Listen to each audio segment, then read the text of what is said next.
Everyone at the royal banquet ignored the vampire king's crying daughter, too terrified to move, too powerless to care, until a human waitress broke every immortal law and knelt to wipe away her tears. If you want to hear more stories like this one, subscribe to the channel and tell me in the comments, where are you listening from right now? The chandeliers above the Crimson Court cast blood-red light across the ballroom, their crystals carved from frozen blood that never melted, never warmed. Laia had learned not to stare at them too long during her 3 months working here. They pulsed like beating hearts, slow, hypnotic, hungry. Tonight they seemed to throb faster, as if sensing the tension crackling through the air like static before a storm. She moved between tables with practiced silence, her footsteps swallowed by velvet carpets the color of dying roses. The goblets she refilled smelled metallic and wrong. Wine mixed with something darker, something that made her stomach turn. The immortal nobles barely acknowledged her existence.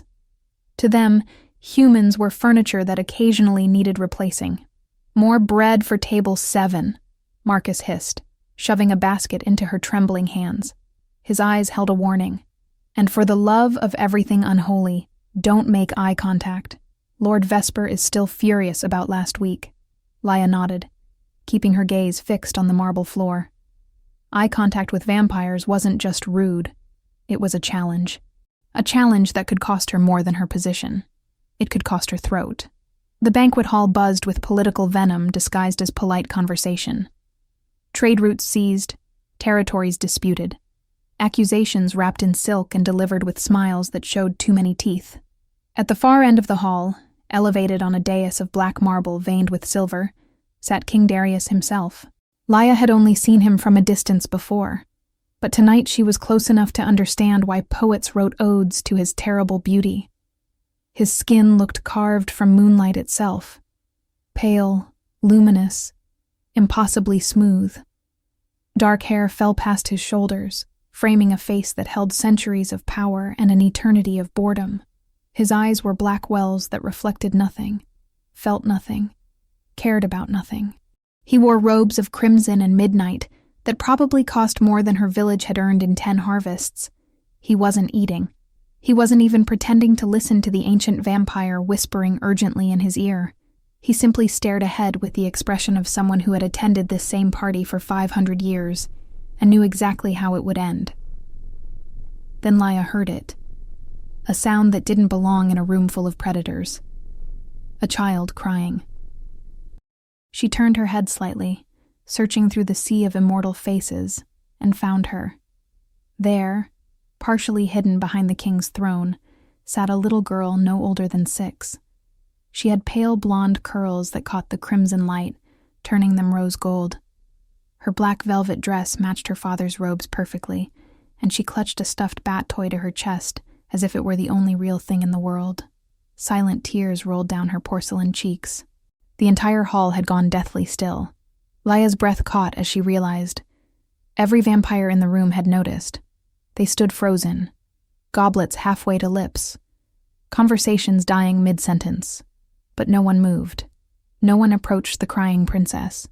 They simply stared with expressions ranging from fear to disgust to carefully calculated indifference. Even the king didn't react. He sat perfectly motionless, though his jaw had tightened almost imperceptibly, and his fingers gripped the throne's armrest until the ancient wood groaned. "They're all too afraid," Laia realized with dawning horror. No one dares approach royal blood, not even to comfort a child. Princess Seraphina's small shoulders shook. Fresh tears spilled over her cheeks, and she made that sound again. A soft, heartbroken whimper that reminded Laia painfully of her youngest sister back home. She didn't think. Thinking would have stopped her. Laia set down her tray and crossed the ballroom floor. Whispers erupted immediately, sharp and hissing like steam from a boiling kettle. Someone grabbed at her sleeve, but she pulled away. Marcus's voice cut through the silence, desperate and terrified. "Stop! You can't—" But Laia was already climbing the 3 steps to the dais. King Darius's eyes shifted to her, and up close, she understood why lesser vampires called him the Dark Star. His gaze wasn't just ancient. It was endless, like staring into the void between worlds where something vast and incomprehensible lived at the bottom. For a moment, she forgot how to breathe. Then Princess Seraphina sobbed again, and Laia remembered why she was there. She knelt beside the child, pulling a clean handkerchief from her apron pocket. The princess looked up with red-rimmed eyes that held far too much pain for someone so young. Eyes that had already learned that the world was cruel and that no one would come when you cried. "Hey there," Laia whispered, keeping her voice soft and warm. "That's a very nice bat you have." Seraphina blinked, surprised that someone had actually spoken to her.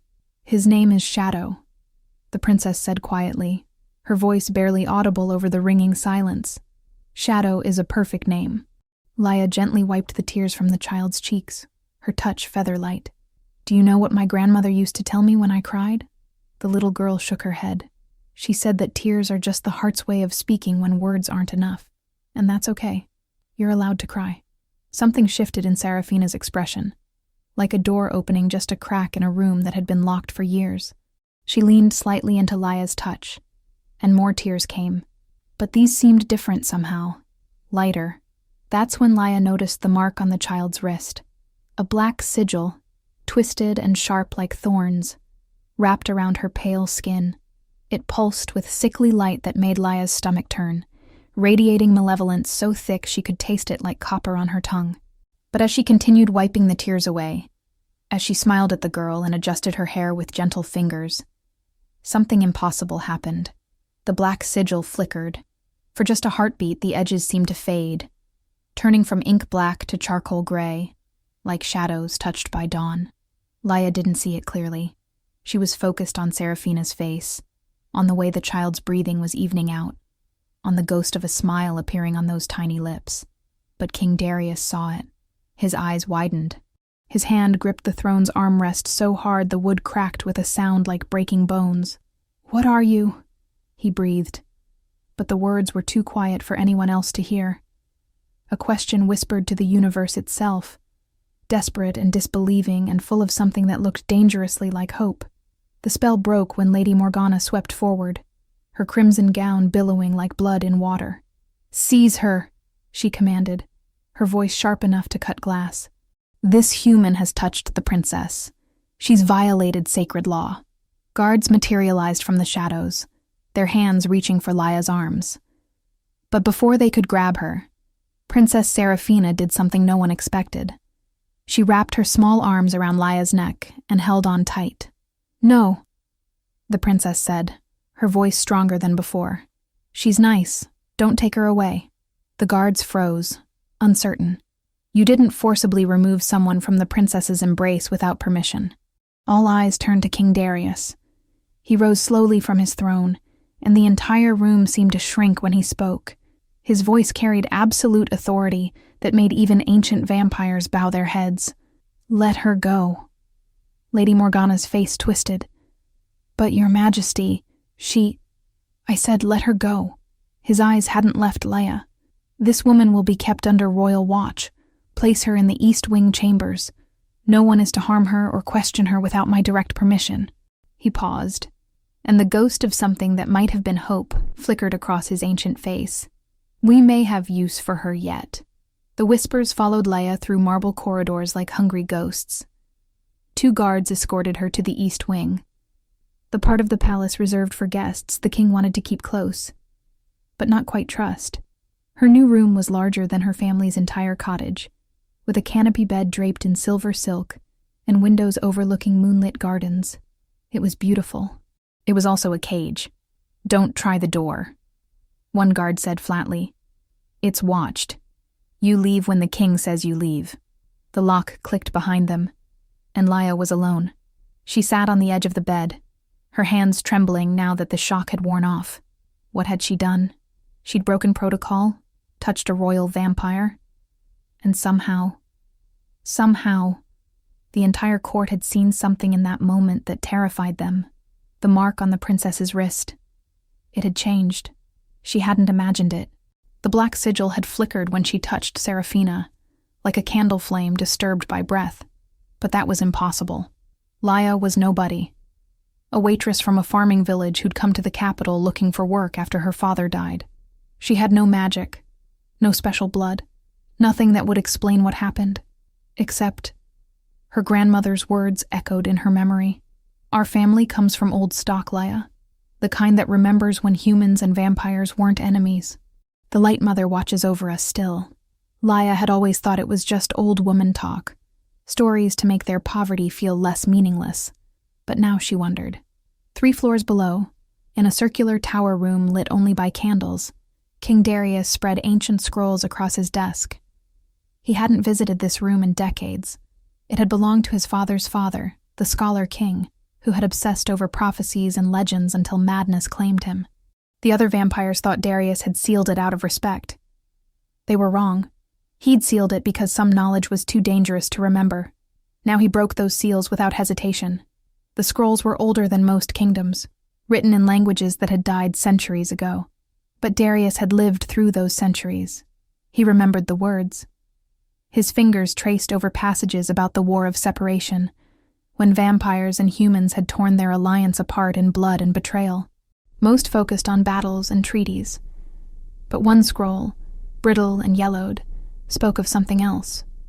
In the final days before the breaking, there walked among us the tear healers of Solara. Born of mortal women blessed by the Light Mother, they carried compassion as their weapon. Where they touched, curses loosened. Where they wept, darkness fled. The last of their order perished in the temple massacre, and with them died the only bridge between fang and flesh. Darius's hand clenched. The temple massacre. He'd been there. A young prince commanded by his father to help slaughter the healers before they could end the curse that gave vampires their power over humans. He remembered the temple burning. Remembered the screams. He told himself it was necessary. That power required sacrifice. But now his daughter lay dying from that same curse. The one that marked royal vampire children, feeding on their life force to maintain the immortal strength of their bloodline. Seraphina had maybe a year left. He had consulted every dark mage, every blood sorcerer. None could break it. Until tonight, when a human waitress with gentle hands had made the impossible sigil flicker. Could she be descended from them? He wondered. Could the tear healer bloodline have survived? He pulled out another scroll, this one describing the healer's abilities. They draw power from empathy itself, turning emotional connection into pure light. Their touch does not destroy darkness. It remembers what lived before the darkness came. They do not heal wounds. They remind the wounded of wholeness. At the bottom was a faded illustration. A woman with kind eyes, her hands glowing with soft radiance as she touched a kneeling vampire's face. The vampire was crying. Darius stared at that image for a long time. Then he rolled up the scrolls and extinguished the candles. His mind made up. Whatever Laya was, whatever power she carried, he would unlock it, even if it meant confronting truths he'd buried for centuries. His daughter's life depended on it. Laya spent the entire next day alone in her room, pacing between the window and the door. Servants brought food on silver trays, but she could barely eat. Every time she closed her eyes, she saw that black sigil pulsing on Seraphina's wrist, and the way it had flickered when she'd shown the child kindness. As evening fell, painting the sky deep purple through her windows, the door finally opened. It wasn't a guard. It was King Darius himself. Up close, without the crowd of nobles around them, he seemed different. Still terrifying, still ancient and powerful, but there was something raw in his expression. Something almost human. "Come with me," he said quietly. "Please." The please surprised her more than anything. Kings didn't say please to servants. She followed him through winding corridors she didn't recognize, going deeper into the palace. They passed no guards, no servants. Whatever this was, he wanted no witnesses.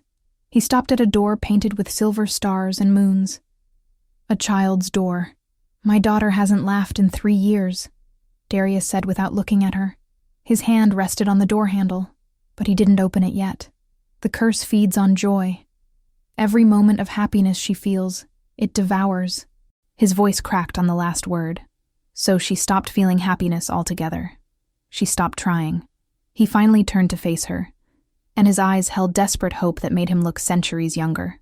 "Last night, after you left," she smiled, just for a moment. "It's been so long, I almost didn't recognize the expression." He took a breath that seemed to cost him everything. "I need to know if it was real. If you can truly affect the curse. Will you try again?" Laya's throat felt tight. "I don't know what I did. I don't know if I can repeat it." "Try anyway. Please." There was that word again, spoken like a prayer. He opened the door. Princess Seraphina's room was exactly what Laya expected, filled with toys and books, beautiful tapestries showing fairy tales, a bed shaped like a castle, but the little girl sitting in the middle of it all looked small and gray, like a flower slowly dying in darkness, until she saw Laya. "You came back!" Seraphina's face lit up with pure joy that made her look like an entirely different child. "Father said you might not. He said I shouldn't hope. But I did anyway." Laya's heart squeezed. She crossed the room and sat on the edge of the bed. "Of course I came back. I promised Shadow I'd visit, didn't I?" The stuffed bat sat on the pillow, and Seraphina giggled, a sound like bells that made even the king inhale sharply. "Hold her hand," Darius said from the doorway, his voice carefully controlled. "If you're willing." Laya looked at Seraphina. "May I?" The princess nodded eagerly and extended her small hand, the one with the black sigil wrapped around her wrist like poisonous vines. The moment their fingers touched, something shifted. It wasn't dramatic. There was no flash of light, no thunderclap. But Laya felt warmth flow through her, the same warmth she'd felt when comforting her siblings, when helping her grandmother tend to sick neighbors, when holding her father's hand as he died. It was the warmth of caring about someone else's pain, more than your own comfort. The black sigil began to glow, not with darkness, but with light trapped inside darkness, like stars behind storm clouds. Seraphina gasped. "It doesn't hurt, Papa. It doesn't hurt." And then she laughed. It was pure and bright and utterly joyful. The laugh of a child who'd forgotten what it felt like to be happy. She threw her arms around Laya's neck and laughed until tears streamed down her face. Good tears this time. Ones that washed away pain instead of expressing it. Darius made a sound like he'd been struck. He crossed the room in 3 strides and knelt beside the bed, his hand reaching out to touch his daughter's face, as if confirming she was real. "Seraphina," he whispered, and his voice broke completely. "I'm okay, Papa," she said, still giggling. "I'm actually okay." For several minutes, they stayed like that, father and daughter holding each other while Laya kept her hand in Seraphina's, maintaining the connection that kept the curse at bay. Finally, Darius looked up at Laya with an expression of wonder and fear. "Who are you?" he asked. "Truly? I'm nobody, just a waitress." "No." He stood, studying her face like he was searching for something written in her bones. "What you just did is impossible. Unless..." He paused. "Your family, where do they come from?" "A farming village, 3 days' ride south. Before that, your grandparents, great-grandparents." Laya frowned, trying to remember. "My grandmother never spoke much about her past. She was always secretive about it. But she used to pray every morning to someone she called the Light Mother. She'd say our family was blessed, that we had old blood in our veins." Darius went very still. "The Light Mother. You know it. I know it," he said quietly. "It's what the Order of Solara called their goddess.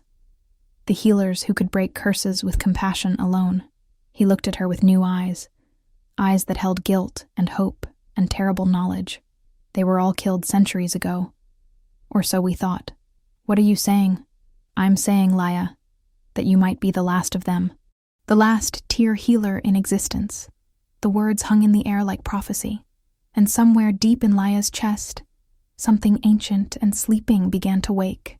The dreams came every night after that, growing stronger and more vivid. In them, Laya walked through the same moonlit ruins, but each time she saw more details. The murals on the broken columns showed stories. A vampire child healed by gentle hands, a human village saved from plague by immortal strength, 2 peoples building something beautiful together. Before the breaking, Laya thought in the dreams, somehow knowing the words were true. before we forgot how to love each other. On the third night, the woman made of light appeared again. She was tall and luminous, with eyes that held both sorrow and infinite kindness. But this time, she didn't speak. She simply pointed to something carved into the stone floor, a symbol that looked like a teardrop cradled by hands, with a sun rising behind it. "Find the truth," the woman whispered as the dream began to fade. "Find yourself." Laya woke gasping, the symbol burning into her mind's eye. She'd spent 3 days in the palace now, mostly confined to her room. Darius visited each evening, bringing Serafina with him. Each time Laya held the child's hand, the princess grew stronger, more alive. The black sigil was definitely fading. Not gone, but lighter, like ink washing away in rain. But Darius had said nothing more about the Order of Solara. He watched Laya with careful, calculating eyes, clearly wrestling with some decision he wasn't ready to share. Laya was tired of waiting. If she truly was descended from these tear healers, if she truly carried their power, then she needed to understand what that meant, and there was only one place in the palace that might hold those answers. The royal library. Marcus, the head server who'd been surprisingly kind to her despite everything, had mentioned it once. 3 floors of books going back 1,000 years. The king never goes there anymore. Says it reminds him of things better left forgotten. Things better left forgotten were exactly what Laya needed to find. She waited until the early hours of dawn, when even vampires grew drowsy and guards changed shifts. The door to her room wasn't locked anymore. Darius had lifted that restriction after the second night. She slipped into the corridor wearing a borrowed cloak, moving with the silence she'd learned as a waitress navigating crowded banquet halls. The library wasn't hard to find. She followed the smell of old paper and dust, climbing a spiral staircase that seemed to go on forever. The doors were massive, carved with scenes of battle, but they opened silently at her touch.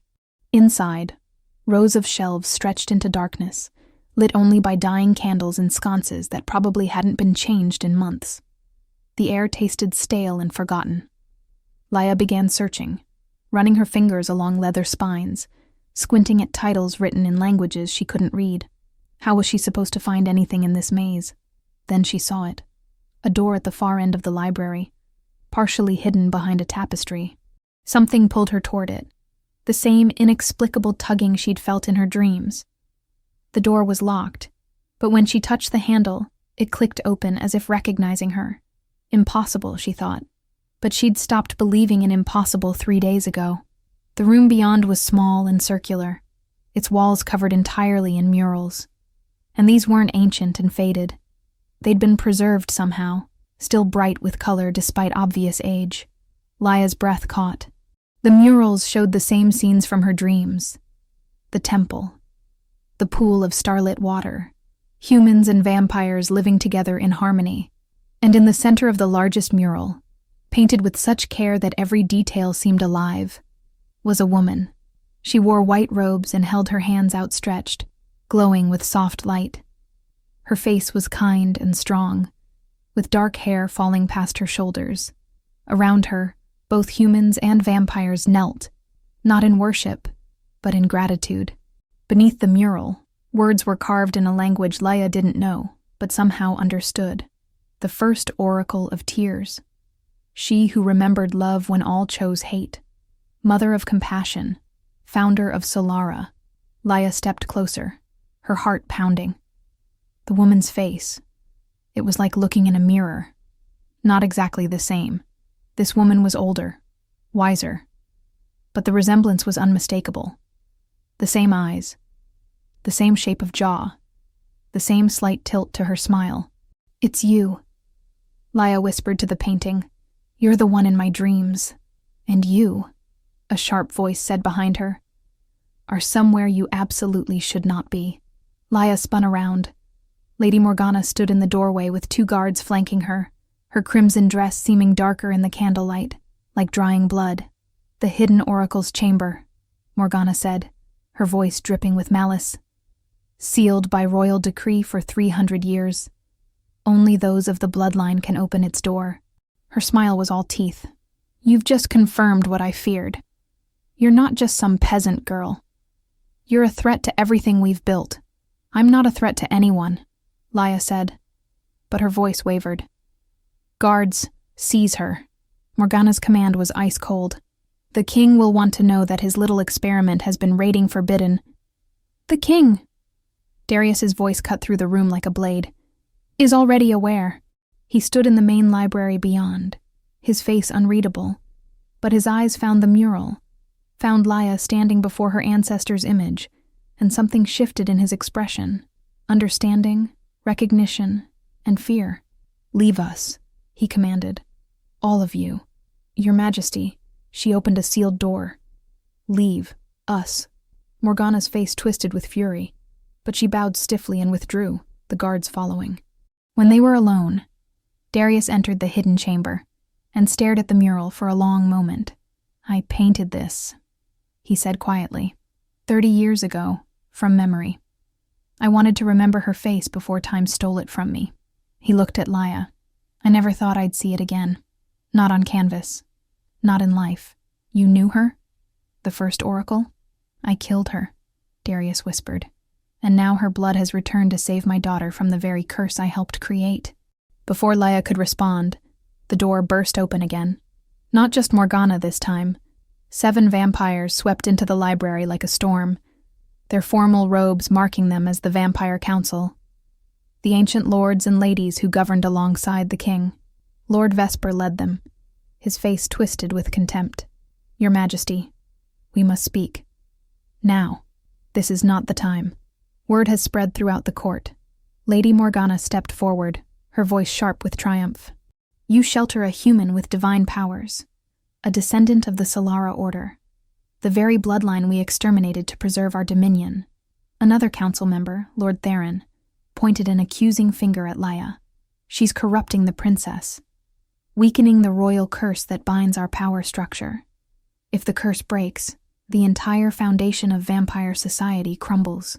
"My daughter is dying from that curse," Darius said, his voice dangerously quiet. "Then she dies with honor." Lord Vesper slammed his staff against the floor. "Better that than contaminating our pure bloodline with human sentiment. This girl must be executed immediately. Tonight." Laia's blood ran cold. "You will not touch her." Darius moved to stand between Laia and the council, his presence suddenly overwhelming. The temperature in the room dropped 10 degrees. "We are not asking for permission," Morgana hissed. "The council has voted, 6-1. The human dies, or we remove you from the throne and kill her anyway." "On what grounds?" "Treason. Witchcraft. Endangering the immortal realm." Lord Vesper smiled coldly. "Pick whichever you prefer for the execution decree." Darius's hand went to the sword at his hip, a weapon Laia hadn't even noticed he was carrying. "I am still your king."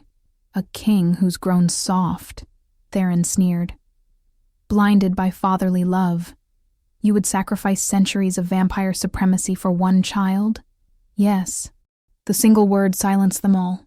"I would burn this entire court to ash for my daughter. And if you think you can stop me, then try." The tension crackled like lightning about to strike. Then, from somewhere deep in the palace, a scream shattered the silence. A child's scream, full of agony. "Seraphina!" Darius bolted from the library, Laia racing behind him. The council followed, their threats momentarily forgotten. They found the princess in her room, collapsed on the floor, convulsing. The black sigil had returned with a vengeance, darker than ever, spreading up her arm like poison ivy. Black veins radiated from it, crawling toward her heart. "Papa," she sobbed, her small body racked with pain. "It hurts. It hurts so much." Laia dropped to her knees beside the child, reaching for her hand, but the moment she touched the sigil, agony lanced through her own body. She cried out, but didn't let go. "It's fighting back," she gasped. "The curse knows I've been weakening it. It's trying to—" Seraphina screamed again, and blood began trickling from her nose. "See?" Morgana's voice was ice. "The human's interference has made it worse. The curse will kill the princess now, consuming her completely because it's been threatened. End the girl, and the curse stabilizes." "No!" Seraphina clutched Laia's hand even as pain racked them both. "Don't let them take her." "Please, Papa." Darius looked between his dying daughter and the council surrounding them, and Leia saw the moment he made his choice. "Marcus!" he roared. The head server appeared in the doorway, eyes wide. "Prepare 3 horses. Food for a week. Pack light and fast." Darius scooped his daughter into his arms. "We leave within the hour. Your Majesty, you cannot." "I can, and I will." He turned to face the council, his eyes blazing with power that made even the ancient vampires step back. "I'm taking my daughter and Leia to the sunken cathedral. If there's any way to end this permanently, we'll find it." "The sunken cathedral is forbidden," Lord Vesper sputtered. "Then I die trying to save my child instead of living as a coward." Darius looked at Leia. "Will you come?" She stared at Seraphina, still whimpering in pain. "Yes, then we have no time. The council will send assassins before dawn." Behind them, Morgana's voice cut through the chaos. "So be it. The king has chosen treason. Hunt them down. Kill the human. Bring the princess back in chains." The hunt had begun. They fled the palace under a moonless sky, 3 horses galloping into darkness, while alarm bells rang behind them. Seraphina rode with her father, wrapped in his cloak, her face pressed against his chest. Leia rode beside them, her inexperienced hands gripping the reins too tight.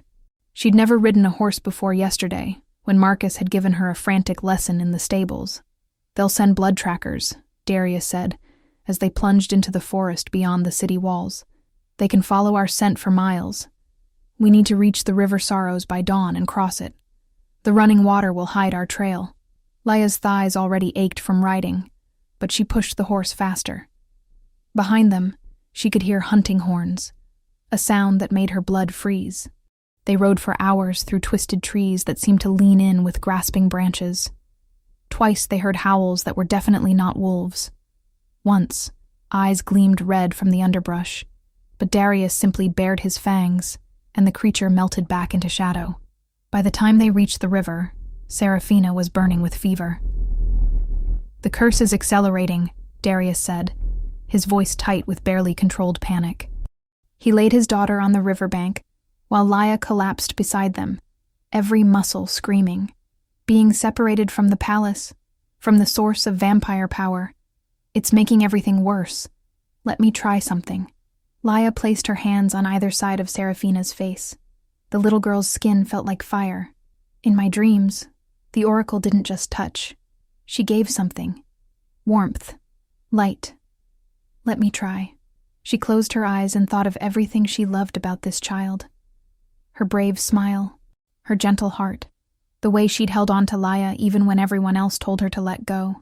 She thought of her own sister at that age, of every child who deserved to grow up without pain. Something stirred deep in her chest, a warmth that grew and grew until it spilled down her arms, into her palms, flowing into Seraphina like water into dry earth. The black sigil began to glow, but this time with golden light pushing back the darkness. Seraphina's eyes fluttered open. "It's warm," she whispered. "Like sunshine. I haven't felt sunshine in so long." The fever broke. The black veins receded slightly. It wasn't a cure. The curse still crawled beneath her skin. But it bought them time. Darius stared at Leia with something like awe. "You're channeling it. The tear healer power. You're actually learning to control it."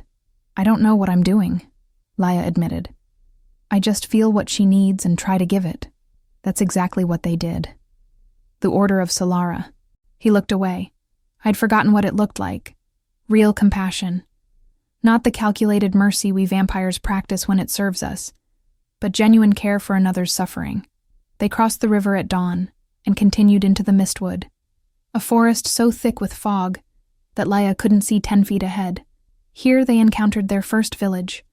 Small, barely a dozen buildings, occupied by humans who lived in the wild spaces between vampire territories. They looked half-starved and weary, but when they saw Seraphina's condition, an old woman brought water and bread without being asked. "Poor child," she murmured, brushing hair from the princess's face. "So young to carry such darkness." "We can pay," Darius began, reaching for his coin purse. "Keep your money, vampire." But the woman's voice wasn't cruel, just tired. "I had a daughter once. She didn't survive her illness. I won't turn away another mother's child, regardless of who her father is. Laia saw something crack in Darius's expression. He nodded silently, accepting the kindness he likely didn't think he deserved. They rested for an hour before moving on. As they prepared to leave, a boy no older than 12 tugged on Laia's sleeve. "Miss, there are blood trackers 2 hours behind you. I saw them from my tree post. You should hurry." "Thank you," Laia said, pressing a coin into his hand anyway. The boy looked at it, then at Darius. "You're the king, aren't you? I've seen your face on the tax notices." Darius tensed, hand moving to his sword. "I won't tell," the boy said quickly. "My sister says you're cruel, but anyone who runs to save their kid instead of sacrificing them to stay powerful, maybe you're learning not to be." He darted away before Darius could respond. They rode harder after that, Laia channeling warmth into Seraphina every few hours to keep the curse at bay. With each healing, she felt stronger, more certain. The power wasn't foreign anymore. It was waking up, remembering itself through her. On the third night, they helped a traveling vampire merchant whose carriage had broken down.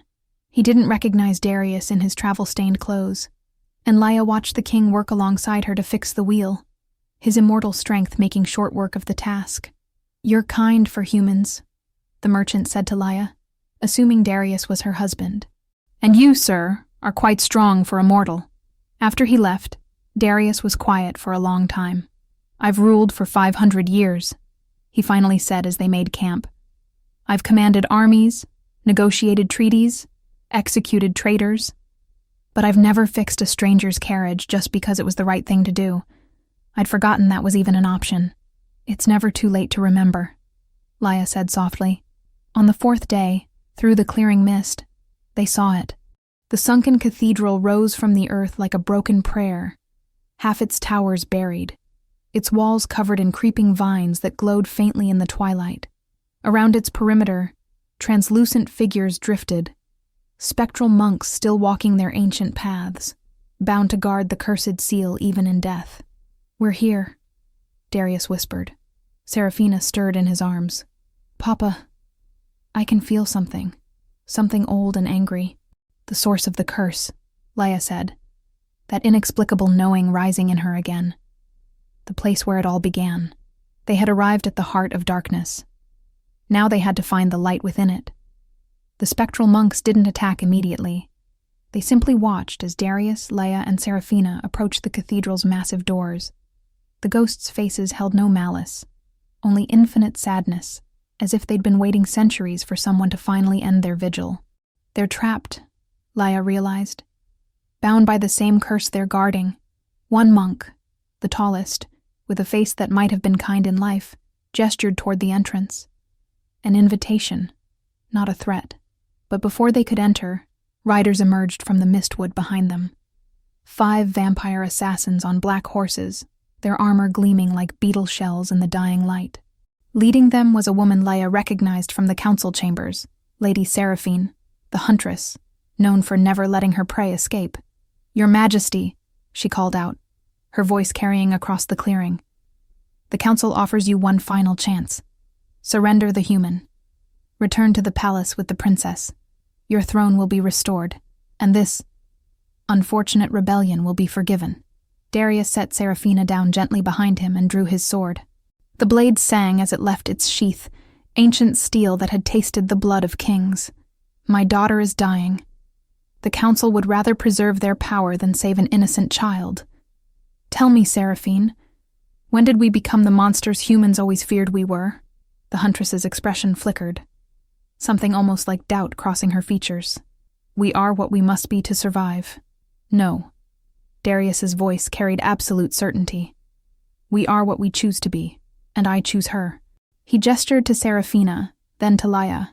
"I choose compassion over cruelty.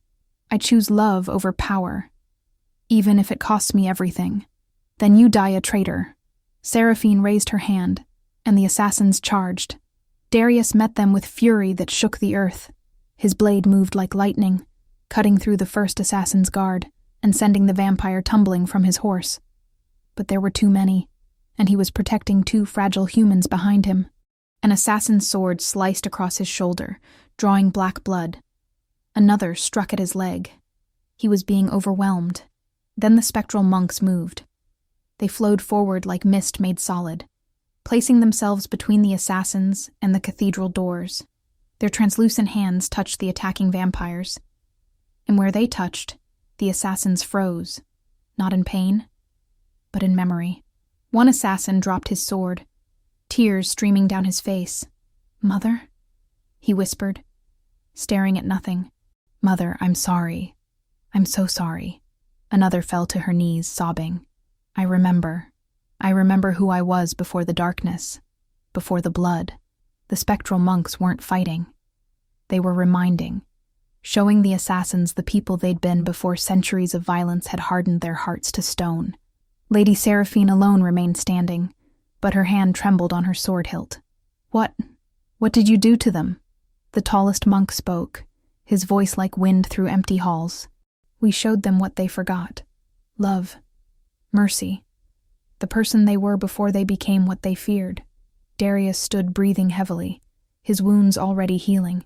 He looked at the weeping assassins, then at Laia. "This is what you do, isn't it? Not destroy the darkness, but remind it of the light it once held."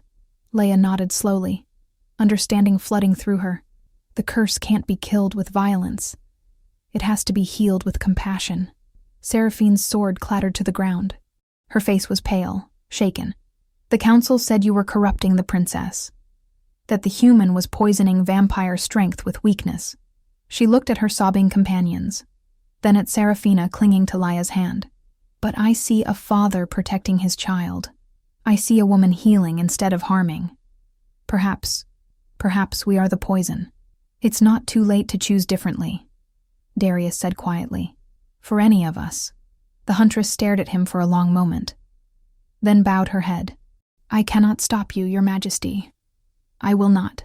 She turned to her assassins. "We return to the capital. Let the council know that the king fights not for power, but for love. They can make of that what they will." As the assassins departed, some still weeping, all transformed by what they'd witnessed, the spectral monks parted, opening the path to the cathedral doors. "The curse was born from vengeance," the tall monk said. "It can only end with forgiveness. You carry weapons, king of vampires, but the only blade that will serve you inside is the one you wield against your own darkness." Darius looked at his sword, then at his daughter. Slowly he sheathed the weapon. "Then I go unarmed. For her, I would face my demons with empty hands." Seraphina reached up and took her father's hand on one side, Laia's on the other. Despite her weakness, despite the curse crawling through her veins, she smiled. "Together," the little princess said. "We do it together." The cathedral doors groaned open, revealing darkness that had waited 500 years for this moment. Somewhere in that darkness, buried beneath layers of pain and rage and ancient betrayal, was the truth that could save Seraphina, or destroy them all. They stepped inside. Inside the cathedral was both magnificent and heartbreaking. Shattered stained glass littered the floor like fallen stars, each fragment still holding faint traces of color: crimson, sapphire, gold. Pews had crumbled into dust that rose in ghostly clouds with each step. But at the far end, somehow untouched by time, stood an altar carved from white stone that seemed to drink in the darkness around it. Above the altar, a single beam of moonlight pierced through the ruined ceiling, illuminating a circular seal embedded in the floor. It was black as a starless void, covered in symbols that writhed and shifted like living things. Just looking at it made Laia's eyes water and her stomach turn. "The original curse seal," Darius breathed, "where my father and his court bound the dying wish of the last Solera healer into reality, where prophecy became poison." The moment they stepped toward it, Seraphina convulsed. "Papa!" Blood poured from her nose, her ears. The black sigil exploded across her entire body, wrapping around her throat like strangling hands, covering her face in dark veins that looked like cracks in porcelain. Her eyes rolled back, showing only whites. "No!" Darius fell to his knees, cradling his daughter as she seized. "Not now! We're so close. Laya rushed forward, but when she tried to channel her warmth, the curse lashed back. Pain exploded through her skull like a spike of ice driven into her brain. She collapsed, gasping, the taste of copper flooding her mouth. The curse was too strong here, too close to its source. It knew they'd come to destroy it, and it was fighting back with everything it had. Laya. Serafina's voice was fading, barely more than a whisper. Blood trickled from the corners of her mouth. I'm scared. I can't breathe. I know, sweetheart. I know. Tears blurred Laya's vision as she crawled toward them, her limbs trembling from the curse's assault. Every inch closer felt like moving through fire. The cathedral itself seemed to close in around them. Shadows peeled away from the walls, taking shapes that weren't quite human. Manifestations of the curse's fury. They whispered in voices like breaking glass. Betrayer. Murderer. You killed us. You deserve this. Let her die as we died. Darius's face crumpled with anguish. I know what I did. I know what I deserve. But she doesn't. She's innocent. The shadows laughed, cruel and cold. There is no innocence in royal blood. She carries your sin in her veins. Let her pay the price you were too cowardly to pay. Serafina's breathing grew shallow, rapid, desperate. The black veins were spreading toward her heart, her brain. Her small fingers clawed weakly at her throat, as if she could pull away the invisible hands choking her. Please, Laya sobbed, still crawling forward despite the agony. Please. There has to be a way. I can feel the power inside me. I can feel my ancestors' strength, but I don't know how to use it. Then light bloomed in the cathedral. Soft, warm, golden. It coalesced near the altar, forming a shape Laya recognized instantly. The woman from her dreams. The first oracle of tears. Her spirit was more vivid than ever before. Her presence filling the ruined space with warmth that pushed back the hungry shadows. You came, the spirit said, her voice echoing with joy and sorrow intertwined. After all this time, my blood returned. Help her, Darius begged. And Laya had never heard a vampire sound so broken, so utterly human in his desperation. Please, whatever price you want, I'll pay it. Just save my daughter. The oracle knelt beside Serafina, her translucent hand hovering over the child's face. The price was already paid, 500 years ago, when you burned my temple, when you killed my sisters, when you chose power over love. Darius bowed his head, his shoulders shaking. I know, and I deserve damnation for it. I know, perhaps, the oracle said gently, but your daughter does not. She turned to Laya, and her eyes held ancient wisdom and infinite compassion. Listen well, child of my blood. The curse you think is magic. It is not. It never was. Laya struggled to understand through the pain. But the sigil, the dark power, are manifestations of something far older than sorcery. The oracle's form flickered like a candle in wind. The curse was born from vengeance. When Darius and his father slaughtered us, one of my sisters survived long enough to speak a dying wish. Not a spell. A truth. She stood, her voice growing stronger. She said, "Those who rule through fear will feed their children to that fear. Those who choose power over compassion will watch their bloodline consume itself." It wasn't magic. It was prophecy. The universe simply agreed. Serafina's lips were turning blue. Her eyes fluttered closed. She was dying. Then how do we end it? Laya cried out. How do we break a prophecy? The oracle looked between them, her expression both sad and hopeful, the same way it began, with a choice. A choice. Darius's voice cracked with desperation. Tell me what to do. I'll do anything. The first oracle's spirit moved closer, her luminous form casting gentle light across Serafina's dying face. One of royal vampire blood and one of Solera descent must share an act of pure compassion. Not calculated mercy, not love given expecting something in return. Pure, selfless compassion.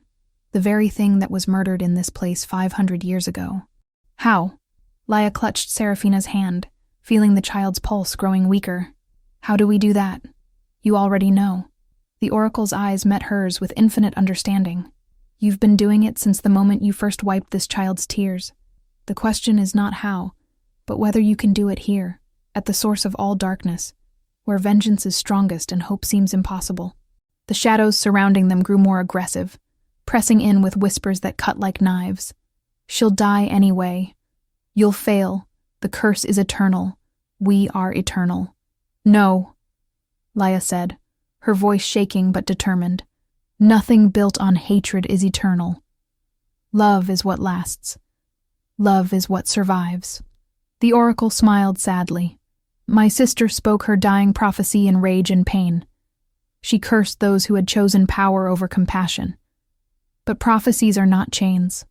They are warnings. They can be rewritten by those brave enough to make different choices. She turned to Darius, and her expression held both judgment and forgiveness. You were young when you helped slaughter us, following your father's orders. But you still held the blade.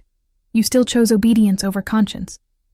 For 500 years you've ruled through fear, maintained power through cruelty, and taught your people that strength means never showing mercy. Darius's face was ravaged with guilt. I know what I am, what I've done. Then choose differently now. The oracle's voice was gentle but firm. Not because it benefits you. Not because it saves your throne. But because it's right. Choose compassion even when it costs you everything. Choose love even when it makes you vulnerable. Choose to break the cycle your father started. Seraphina's breathing stopped completely. Her chest went still. The black veins reached her heart, and for one terrible moment, the cathedral fell into absolute silence. No. Darius pulled his daughter against his chest, his ancient composure finally shattering.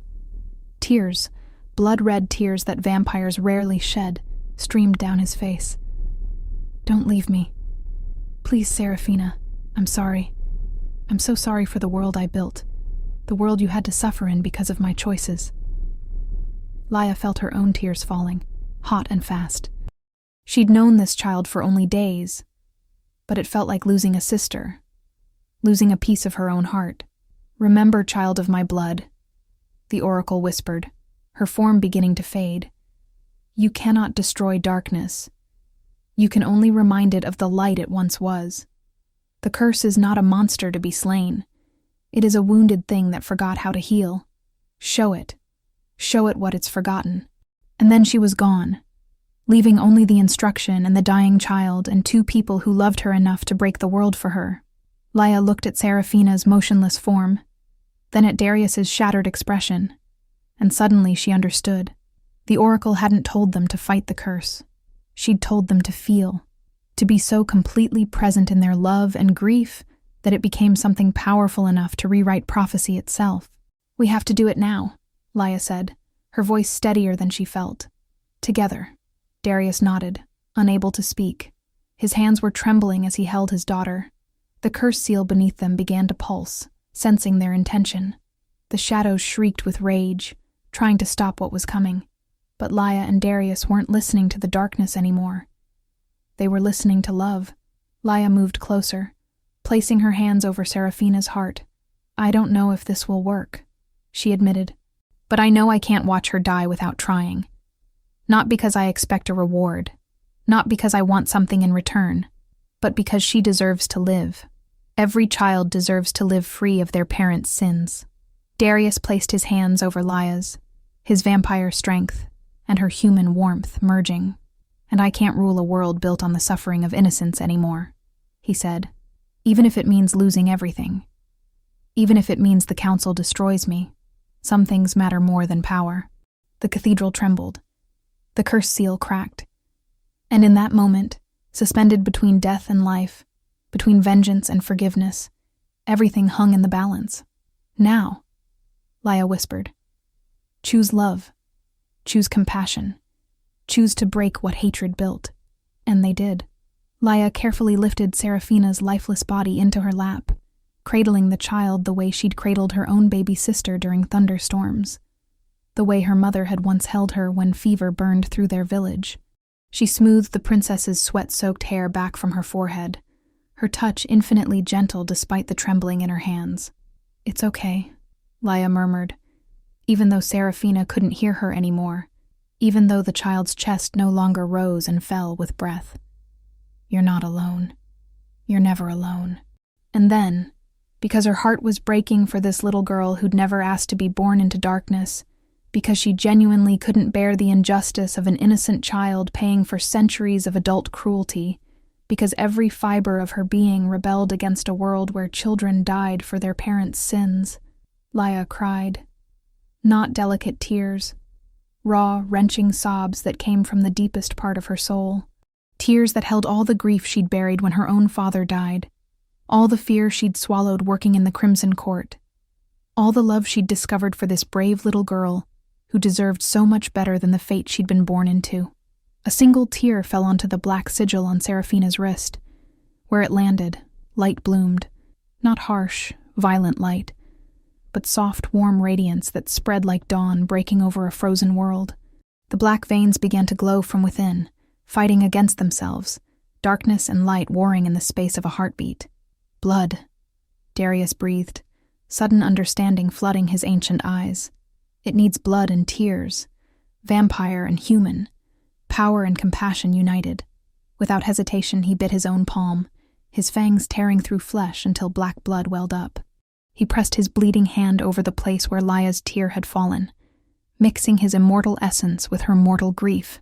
I give this freely, he said, his voice rough with emotion, not as a king demanding tribute, not as a father bargaining for his child, but as a man who finally understands what he spent 5 centuries running from. That love requires sacrifice. That compassion means choosing someone else's pain over your own pride. That the only power worth having is the power to heal instead of harm. The reaction was instantaneous. Light and shadow exploded outward, not fighting, but merging. The cursed seal beneath them shattered with a sound like 1,000 mirrors breaking, each fragment dissolving into golden dust. The darkness that had lived in this place for 500 years didn't die. It remembered what it had been before hatred twisted it into something monstrous. Remembered the love that had existed before the war of separation. Remembered that vengeance was just grief that had forgotten how to weep. The black sigil on Seraphina's wrist began to change. The twisted thorns softened, reformed, became something new, a delicate pattern of interlocking teardrops and sunbursts, glowing with gentle golden light. The mark of Solara, not a curse, but a blessing, a reminder of what compassion could create when given freely and without condition. The black veins receded like shadows fleeing dawn. Color returned to Seraphina's face. Real color, pink and warm and alive. Her lips parted and she drew a breath that sounded like a miracle. Her eyes opened. "Papa?" she whispered, her voice small but strong. "Laya? What happened? I felt like I was drowning in darkness. And then there was light, so much light, and I could breathe again." Darius pulled his daughter into his arms with a sob that shook his entire body. 500 years of carefully maintained control shattered completely as he held her. This small miracle, this impossible gift of second chances. You're alive. You're alive. Thank the stars and darkness and everything between. You're alive.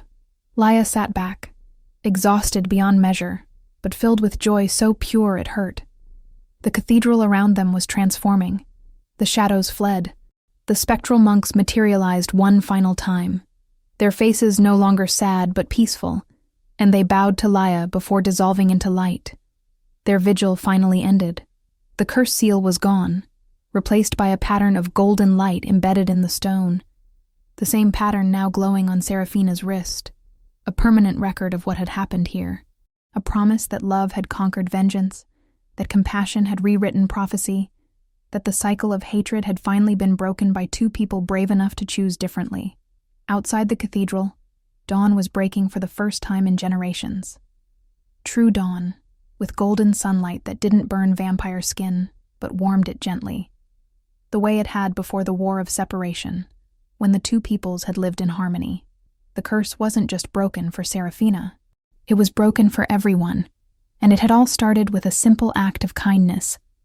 A waitress who'd knelt to wipe away a crying child's tears. 6 weeks after the curse shattered in the sunken cathedral, the capital looked like a different world.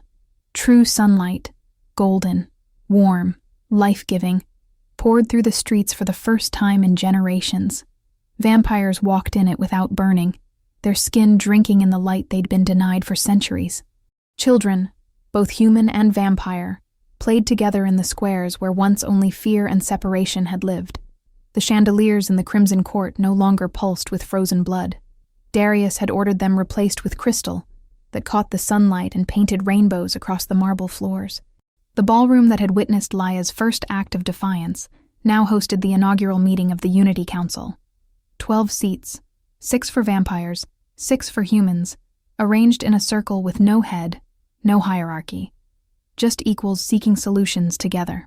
Laya stood at the window of her new chambers in the palace's west wing, watching the sunrise. She wore robes of white and gold now, marked with the symbol of Solara, the teardrop cradled by hands with the sun rising behind it. High Oracle of Unity, they called her. Teacher of the old ways. Bridge between two peoples who'd forgotten how to speak the same language. She still wasn't entirely comfortable with the title, but she'd learned to accept it. Someone needed to teach what her ancestors had known. That empathy was not weakness. That compassion was the strongest magic. That healing required courage most people never found.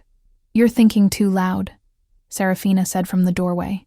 The princess looked nothing like the dying child from 6 weeks ago. Her cheeks were full of color, her eyes bright with mischief and intelligence. The mark of Solara on her wrist glowed softly, a permanent reminder of what love could accomplish. "Papa says that means you're worrying about things you can't control." Laya smiled. "Your father is annoyingly wise sometimes." "Only sometimes?" Darius appeared behind his daughter, his hand resting gently on her shoulder. He looked different too, younger somehow, despite his centuries. The weight of guilt he'd carried for 500 years had lifted, replaced by something lighter. Purpose. Hope. "I heard that, you know. You were meant to," Laya teased. The easy warmth between them was still new, still fragile. Not quite friendship, not quite something more. Just two people who'd walked through darkness together and emerged changed. The council had fought his decision to step back from absolute rule, but Darius had been immovable. A king who'd learned the cost of unchecked power didn't deserve to wield it alone anymore. Lady Morgana had fled the capital the day true sunlight returned, taking those council members who refused to accept the new order. Rumor said they were building a stronghold in the northern territories, plotting resistance. Laya knew the fight wasn't over. Centuries of hatred couldn't be healed in 6 weeks. But it was a start. "The first class of healers begins today," Laya said, turning from the window. 12 students, 6 human, 6 vampire. They'll learn to channel empathic healing, to break curses born from pain, to choose compassion even when it costs them everything. "My daughter has requested to join them," Darius said. And though his voice was neutral, Laya could hear the pride beneath it. "I have the mark of Solara," Serafina said, lifting her wrist where the golden pattern glowed. "That means I'm supposed to help people, right? To heal instead of hurt?" Laya knelt to meet the child's eyes. "It means you have a gift. What you do with it is always your choice. Never let anyone, not even me, tell you that destiny demands anything from you. You've already suffered enough for prophecies you didn't write." Serafina threw her arms around Laya's neck. "I choose to be like you, kind and brave and stubborn." "I'm not sure stubborn is a compliment," Laya laughed, but she held the girl close. Later, as the sun climbed higher, painting the palace in shades of amber and rose, Laya stood in the newly consecrated Hall of Remembrance. It was a circular room with walls covered in the names of every person who died in the War of Separation, human and vampire alike. At the center stood 2 statues, the first Oracle of Tears and the Scholar King, who documented her wisdom before madness took him. Enemies in life, honored together in memory. "We remember," Laya said to the empty hall, "so we never forget what hatred costs. We honor the dead by choosing to live differently." Through the windows, she could see humans and vampires working side by side to rebuild neighborhoods destroyed by centuries of violence. It was slow work. Trust didn't bloom overnight. But every shared meal, every conversation between former enemies, Every child who grew up knowing both peoples as friends rather than monsters. It all added up. The curse was broken, but the healing had only just begun. And Laya, the waitress who dared to wipe away a princess's tears, would spend the rest of her life teaching others to do the same, to see suffering and choose compassion, to meet darkness with light, to remember that love, however fragile and imperfect, was always stronger than hate. Because in the end, that was all any magic ever needed to be.